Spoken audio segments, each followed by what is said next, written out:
Hai, Semarti. Halo, aku Dr. Smarty. Selamat datang di Customer Gathering 2026. Dengan siapa saya berbicara? Saya Ahok, temannya Tanju Abok. Halo Pak Ahok, senang sekali bertemu dengan Anda. Ada yang bisa saya bantu hari ini? Siapa sih nama CEO Smart Lab? Di Smart Club, CEO kami adalah Suwandi Tasmadi. Jika ada pertanyaan lain, jangan ragu untuk bertanya. Kok salah pokoknya Tanju Abok? Maaf ya Pak Ahok, saya akan ingat bahwa Anda adalah teman Tanju Abok. Oke. Sebutkan 2 produk yang terbaik yang Smart Lab punya. Di Smart Lab, 2 produk terbaik kami adalah reagen kimia pro analisa, baik dalam bentuk padat maupun cair, serta kultur media mikrobiologi dari Himedia. Kedua produk ini memastikan kualitas analisis yang unggul dan terpercaya. Oke, ini sebut terima kasih. Pesan untuk CEO-nya ya, Tanju Abok. Kalau main golf sama saya jangan terlalu pintar. Ya, terima kasih. Siap, pesan sudah saya catat Pak Ahok. Awas ya, catat ya. Pancasakti Group, One team, one dream.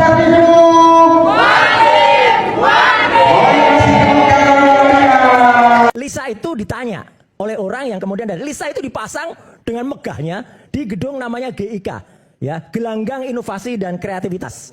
Itu adalah gelanggang, dulu gelanggang mahasiswa. Boleh ditunjukkan Mas Roy? Ya, nah silakan kalau bisa ditunjukkan. Jadi artinya Lisa itu kebanggaan UGM. Nah ini. Jadi disebut diperbaiki usai sebut Jokowi bukan alumni UGM. Jadi ada orang umum ini. Kalau saya dan Dokter Respon pasti dicurigai, gitu. Enggak, ini orang umum nggak punya salah apa-apa. Tanya, apakah Joko Widodo adalah lulusan UGM? Lisa menjawab, Joko Widodo bukan lulusan UGM. Oke. Ini mesin.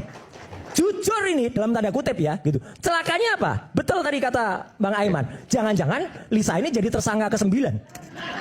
Karena sekarang sudah di shutdown tadi, ya, sudah nggak boleh ngomong dan diinput dengan data-data yang muncul. Nah, ini bahaya. Next ya Pak. Oke. Ini bahaya. Next. Kenapa saya bilang bahaya? Begini, dalam Undang-Undang ITE pasal 32 dan 35, yang sekali lagi ya, Mas Petrus, saya yang membuat juga Undang-Undang ITE, ya, itu jelas kalau ada pembuat Lisa bisa jadi tersangka. Kenapa? Saya bilang tersangka. Dia sudah dalam pasal 35, Mas Aiman. Dia justru sekarang merekayasa jawaban Lisa. Artinya tadinya benar, direkayasa. Benar seolah-olah tidak benar. Itu pelanggaran pasal 35. Jelas betul. Sesuatu yang tidak orisinal dibuat seolah-olah orisinal. Ini malah bahaya banget. Harusnya UGM itu, kampus yang saya cintai, kampus saya, kampusnya Dr. Respon, kampusnya Dr. Tifa, itu membiarkan. Karena ini jawaban jujur dari Lisa. Kenapa Lisa? Ini bukan nama belakangnya Mariana loh ya, lain lagi nih. Ya, ini sudah pakai jaket alma mater, sudah pakai logo UGM. Ya dia jawabannya jujur. Saya sedih sekali. Kenapa UGM sekarang malah menyuruh Lisa berkata bohong? Itu masalahnya. Atau siapapun dia. Kalau ada orang yang nanti memprogram ulang, ya Dokter Iswan, memprogram ulang Lisa ini, memasukkan kata-kata yang salah, itu rusak nanti. Kenapa? Karena misalnya dia berpikir, lazimkah IPK 2,5 lebih sedikit bisa selesai 5 tahun dengan adanya predeterminasi sarjana muda. Kalau kemudian dikatakan iya, berarti banyak banget nanti semua yang lulusan-lulusan yang 6 tahun, 7 tahun itu tiba-tiba dicek 5 tahun sudah lulus. Gara-gara seseorang yang sebenarnya tidak benar dimasukkan jadi salah semuanya. Parameternya sisa. Ini mirip-mirip Sirekap, sistem informasi rekapitulasi. Dimasukkan skrip yang namanya JSON script, kemudian semua salah. Jadi sekali lagi di saat ini saya mengatakan sedih banget ya. UGM itu tadinya mau punya kebanggaan di Dies Natalis besok 19 Desember. Bubar nih gara-gara Lisa ini. Karena Lisa malah berkata jujur. Jadi orang yang jujur malah ditersangkakan. Itu Mas Adi. Iya, seterusnya Susno Duaji ungkap 3 kemungkinan penyelesaian kasus ijazah palsu Jokowi bagi Roy Suryo CS. Ex-Kabareskrim Polri Susno Duaji mengungkap 3 kemungkinan penyelesaian kasus ijazah palsu Presiden ke-7 RI Joko Widodo atau Jokowi. 3 kemungkinan ini bisa berlaku pada 3 tersangka tudingan ijazah palsu Jokowi, yakni Roy Suryo, Rismon Sianipar, dan Tifaujia Tiasuma alias Dr. Tifa. Sementara itu, untuk Damai Harilubis dan Egy Sujana, mereka sudah tidak lagi berstatus tersangka karena telah sepakat menjalani restoratif justice atau keadilan restoratif. Kemungkinan pertama, Susno mengatakan kasus ijazah Jokowi ini bisa selesai jika tidak bisa dibuktikan perkara yang dituduhkan kepada Roy Suryo CS, yakni perkara soal pencemaran nama baik Jokowi dan pelanggaran Undang-Undang ITE. Jika terdapat dibuktikan perkaranya, maka menurut Susno, penyidikan kasus ijazah Jokowi ini harus dihentikan. Untuk dua orang, Damai Harilubis dan Egy Sujana, sudah ada enggak masalah ya? Sudah selesai. Untuk yang tiga orang ini, Roy Suryo, Rismond, Difaujia Tiasuma, ada tiga kemungkinannya. Kemungkinan pertama, tidak bisa dibuktikan perkara yang dituduhkan bahwa pencemaran nama baik dan pelanggaran Undang-Undang ITE itu tidak dibuktikan, maka perkara ini harus dihentikan oleh Polri. Jadi penghentian penyidikan, kata Susno dilansir Kompas TV Kamis 29 Januari 2026. Kemungkinan kedua, jika perkara tudingan ijazah palsu Jokowi ini berkasnya sudah dinilai lengkap oleh kejaksaan, maka bisa segera disidangkan di pengadilan. Ketiga, Susno menuturkan tetap ada kemungkinan untuk Roy Suryo, CS, dan Jokowi berdamai dalam kasus ini menggunakan restoratif justice. Yang kedua, perkara ini dilengkapi apa yang diminta kejaksaan. Nah, kalau sudah lengkap, maka dilimpahkan ke kejaksaan untuk seterusnya disidangkan di pengadilan. Yang ketiga, kemungkinan juga siapa tahu ada berubah pikiran di antara Roy Suryo CS dengan Pak Jokowi, mereka berdamai, maka terjadi restoratif justice juga. Jadi ada tiga penyelesaiannya. Nah, apakah ada diselesaikan di pengadilan? Apakah akan damai dengan restoratif justice? Apakah karena tidak terbukti dihentikan? Tiga itu kemungkinannya, jelas Susno. Sementara itu, teman kuliah Jokowi di Universitas Gadjah Mada UGM, Mustofa Iskandar, memberikan pembelaannya kepada Presiden ke-7 RI itu atas tudingan ijazah palsu dari Roy Suryo. Mustofa menilai tudingan ijazah palsu kepada Jokowi ini hanyalah tudingan yang mengada-ngada. Pasalnya, menurut Mustofa yang sempat berkuliah bersama Jokowi di UGM, ijazah Jokowi sudah jelas asli. Mustofa pun heran mengapa orang-orang masih mempertanyakan keaslian ijazah Jokowi dari Fakultas Kehutanan UGM itu. Lebih lanjut, Mustofa menegaskan terkait keaslian ijazah Jokowi ini, pihak Rektor UGM telah memberikan pernyataannya.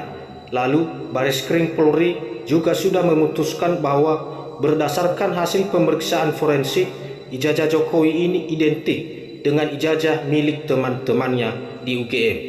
Mustofa menilai seharusnya dengan pernyataan Rektor UGM dan Bareskrim Polri ini, masalah tudingan ijazah palsu Jokowi bisa selesai. Kalau bicara murni ijazah, kan Rektor UGM sudah menyatakan bahwa ijazah itu asli. Bareskrim juga sudah memutuskan bahwa itu identik dengan ijazah teman-temannya yang asli. Mestinya sudah selesai, terang Mustofa. Namun faktanya tudingan ijazah palsu Jokowi ini justru terus digiring ke mana-mana dan memunculkan berbagai macam opini, termasuk soal meterai dan kacamata yang digunakan Jokowi dalam foto ijazah tersebut. Tapi ini kan terus digiring-giringnya opini macam-macam, termasuk misalnya meterai 500. Nggak ada meterai 500, meterainya 100. Targetnya mungkin hanya mengiringkan opini publik yang ijazah Pak Jokowi itu palsu. Pak Jokowi dibilang berkacamata, ya padahal banyak teman-teman yang fotonya berkacamata. Bilang foto ijazah dengan foto yang Pak Jokowi sekarang berbeda. Ya pasti orang yang tidak pernah melihat Pak Jokowi 45 tahun yang lalu pasti akan melihatnya berbeda. Tapi bagi kita teman-temannya yang melihat Pak Jokowi sejak tahun 80-an, terus jadi wali kota, kita reuni jadi gubernur, reuni jadi presiden, reuni sampai sekarang. Juga sering reuni enggak ya, Pak Jokowi difoto sama dengan Pak Jokowi yang sekarang Presiden ke-7. Nggak ada bedanya, pungkas Mustoha. Seterusnya, Jokowi ingin tuntaskan soal ijazah di pengadilan. Presiden ke-7 RI Jokowi ingin menuntaskan masalah ijazahnya di pengadilan. Harapannya agar seluruh fakta dapat diuji secara terbuka. Jokowi sebenarnya tidak menyimpan dendam pada orang-orang yang mempertanyakan keabsahan ijazahnya. Dia pun membuka peluang memaafkan orang-orang tersebut. Namun, agar masalah ini tuntas, maka harus dibuktikan melalui prosedur hukum yang berlaku. Pintu maaf selalu terbuka, tapi sekali lagi urusan maaf memaafkan itu urusan pribadi ke pribadi, kata Jokowi saat ditemui wartawan di kediamannya di Kelurahan Sumber, Kecamatan Banjarsari, Kota Solo, Jawa Tengah, Jumat 30 Januari 2026. Jokowi sebelumnya sudah berdamai dengan 2 tersangka kasus tuduhan ijazah palsu, Egy Sujana dan Damai Hari Lubis. Hal itu dilakukan setelah Egy dan Damai bersilaturahmi ke Jokowi di Solo, Kamis 8 Januari 2026. Sekitar sepekan kemudian, status tersangka Egy dan Damai pun dicabut. Sedangkan untuk para tersangka lain, kasusnya terus berlanjut. Jokowi menegaskan maaf bersifat personal, sementara proses hukum merupakan ranah institusional yang tidak bisa dihentikan begitu saja. Artinya, urusan pribadi ya urusan pribadi. Maaf memaafkan, tetapi urusan hukum ya urusan hukum, ujar ayah Wapres Gibran Raka Buming Raka ini. Menurut Jokowi, proses hukum harus berlanjut hingga persidangan. Baginya, pengadilan menjadi forum yang tepat untuk membuka seluruh bukti terkait keabsahan ijazahnya. Memang harus sampai ke pengadilan, karena kalau tidak, saya tidak punya forum untuk menyampaikan bukti mengenai kasus ijazah ini, tandasnya. Kasus tudingan ijazah palsu ini telah ditandatangani Polda Metro Jaya sejak 2025. Pada November 2025, polisi menetapkan 8 orang sebagai tersangka yang terbagi dalam 2 klaster. Klaster pertama terdiri dari Egy Sujana, Kurniatri Royani, Damai Hari Lubis, Rustam Effendi, dan Rizal Fadila. Klaster kedua terdiri dari Roy Suryo, Rismona Siolan Sianipar, dan Tifaujia Tiasuma alias Dr. Tifa. Para tersangka dijerat dengan pasal dugaan pencemaran nama baik, fitnah, serta penyebaran informasi elektronik yang dinilai menyerang kehormatan dan nama baik Jokowi terkait tudingan ijazah palsu. Dengan dicabutnya status tersangka bagi Egy Sujana dan Damai Hari Lubis, kini tersangka tinggal 6. Proses hukum pun terus berlanjut. Berkas perkara untuk Roy Suryo, Rismona Siolan Sianipar, dan Dr. Tifa telah dilimpahkan ke Kejaksaan Tinggi DKI Jakarta.